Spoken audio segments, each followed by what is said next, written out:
నమస్తే, నేను మధు.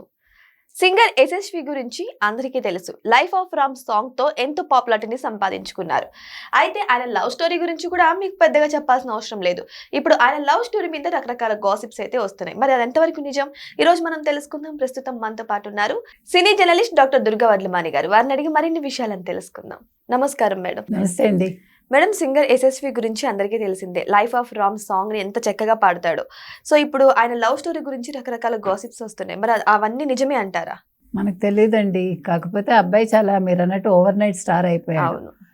ఎప్పుడు సరిగమప జీ ఇది 13 సీజన్ 13లో ఈ పాట పాడి లైఫ్ ఆఫ్ రామ్ పాట పాడి అదేంటో చాలా వైరల్ అయ్యాడు ఆ పిల్లడు. యశస్వి కొండేపూడి కాకినాడలో పుట్టాడు. అబ్బాయి జాను అని ఒక అమ్మాయిని ప్రేమించాడు. ఆ అమ్మాయి కోసం 7 స్కూళ్ళు మారాట. అమ్మో. యాక్చువల్గా తనకు చిన్నప్పటి నుంచి పైలట్ అవడం చాలా కోరికట. కానీ ఆ అమ్మాయి కోసం బైపీసీ తీసుకుని బైపీసీలో జాయిన్ అయ్యి వైజాగ్లో ఎంబీబీఎస్ చేశాడు. చేశాక ఈ సరిగమప జీ షోలో తల్లిదండ్రులకు చెప్తే వాళ్ళు ఫస్ట్ నమ్మలేదట నేను లవ్లో ఉన్నానంటే. ఏదో సరదాగా చెప్తున్నాడు అనుకున్నట్ట. అయితే ఇట్లా ప్రపోజ్ చేయబోతున్నాను అంటే ఇప్పుడే ఎందుకు అన్నట్టు. ఈవెన్ అమ్మాయి వాళ్ళ ఇంట్లో కూడా ఎందుకు దీన్ని పబ్లిక్ చేయడం ఇప్పుడే అని. ఆ తర్వాత వాళ్ళు పబ్లిక్ చేశారు. అయితే ఇక్కడ ఏం జరిగిందంటే ఈ సరిగమప షోలో రీతూ చౌదరి అనే అమ్మాయి, మీకు తెలుసు రీతూ చౌదరి, ఆ మధ్య చాలా బిగ్ బాస్ లో ఎంత పెద్ద కాంట్రవర్సీ అయిందని. ఆ అమ్మాయి అతని గొంతుకి నేను అసలు ఈ పాట విని నేను నీకు ఫిదా అయిపోయాను, నీకు ఫ్యాన్ అయిపోయాను, నేను ఈ పాట రోజంతా వింటూ ఉన్నాను, నేను ఒక అభిమానిగా మాట్లాడుతున్నాను, కానీ బియాండ్ దట్ నీకు ఏదైనా ఉంటే అది కూడా నాకు రెడీ అని చెప్పింది అమ్మాయి. దాంతో మరి జానుకిను యశస్వికి అన్న వచ్చిందా 7వ క్లాస్ నుంచి ప్రేమించుకున్న వాళ్ళు ఇప్పుడు ఎందుకు దూరం అయ్యారు అది వాళ్ళే చెప్పాలి, మనకు తెలియదు. ఎందుకంటే ఈ రోజుల్లో మీకు తెలుసు ఎన్ని సంవత్సరాల నుంచి కలిసి ఉన్నా సడన్ గా విడిపోతున్నారు. అయితే మీరు ఇది చూసారా, డైరెక్టర్ ప్రియదర్శన్ లిజీ విడిపోయారు. మలయాళం నటి అమ్మాయి తమిళంలో తెలుగులో కూడా చేసినట్టుంది. డైరెక్టర్ ప్రియదర్శన్ తెలుసు కదా, ఇప్పుడు మళ్ళా వాళ్ళు ఒకటైపోయారు. చాలా అంటే సంతోషకరమైన విషయం. అలాగే వీళ్ళు కూడా ఒకటైతే బాగుంటుంది, చిన్నపిల్లలు కాబట్టి. ఇప్పుడు రీతూ చౌదరి లాంటి వాళ్ళు అలాగా సడన్ గా స్టేజ్ మీద హగ్ చేసేసుకుని అది ప్రేమించే వాళ్ళకి కొంచెం ఇబ్బందిగా ఉంటుంది కదా. ఇప్పుడు జీవితం ఇదేం నటన కాదు కదా.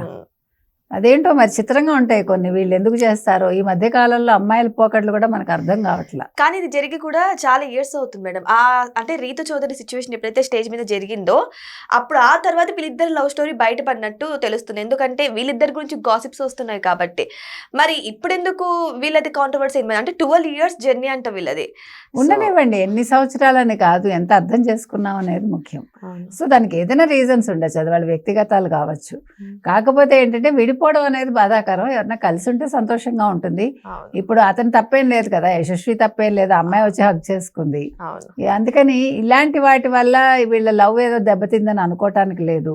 వాళ్ళకి మరి ఎక్కడ తేడా వచ్చిందో లేదు, పేరెంట్స్ ఒప్పుకోలేదా, లేదు కుటుంబాలు ఒప్పుకోలేదని వీళ్ళు వద్దనుకుంటున్నారా, రకరకాలు ఉంటాయి కదా, అది వాళ్లే చెప్పాలి మనకి. కానీ ఇక్కడ చూస్తే మేడం వాళ్ళది చిన్నప్పటి నుంచి లవ్ స్టోరీ, ఆయన స్కూల్స్ మారడం అవన్నీ చూస్తుంటే కూడా వాళ్ళు ఎంత డీప్ లవ్ అర్థం అవుతుంది అక్కడే. ఇక వెల్ సెటిల్డ్ కూడా, ఎందుకంటే ఒక సింగర్ ఒక డాక్టర్ గా కూడా వెల్ సెటిల్. మరి ఒకవేళ వచ్చింటే వాళ్ళిద్దరి మధ్య ఏ గొడవలు వచ్చిండే అవకాశాలు ఉన్నాయంటారు?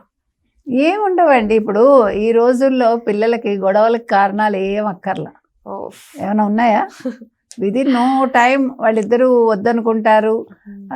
అసలు మనం చెప్పలేము, మనకే చిత్రంగా ఉంటుంది చిన్న చిన్న విషయాలకి. తల్లి గురించి కావచ్చు, లేకపోతే ఇంట్లో ఉండే ఏదో కాఫీ పెట్టలేదని కావచ్చు, లేదు ఏదైనా దానికి నేను రీజన్ అయితే మీకు చెప్పలేను. కొన్ని సందర్భాల్లో అది లేదు, చాలా కాలంగా మనసులో ఉండే చిన్న బాధ కూడా విడిపోవడానికి దారితీస్తుంది. కాబట్టి ఏది ఏమైనా ఇవాళ యశస్వి కొండేపూడి జాను విడిపోవటం అనేది బాధాకరం. వాళ్ళు కలిసి ఉంటే బాగుంటుందని అందరూ అనుకుంటున్నారు, ఈవెన్ ఫ్యాన్స్ కూడా.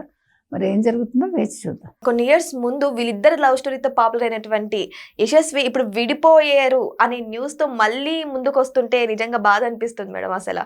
సో ఏదేమైనా సరే ఇక వాళ్ళిద్దరు మళ్ళీ తిరిగి కలవాలని, వాళ్ళిద్దరి మధ్య ఎటువంటి గొడవలైనా కావచ్చు, కానీ ఎందుకంటే వాళ్ళ లవ్ స్టోరీకి చాలా మంది ఫ్యాన్స్ ఉన్నారు కాబట్టి మళ్ళీ వాళ్ళు తిరిగి కలవాలని కోరుకుందాం. Thank you so much. Thank you madam. Thank you.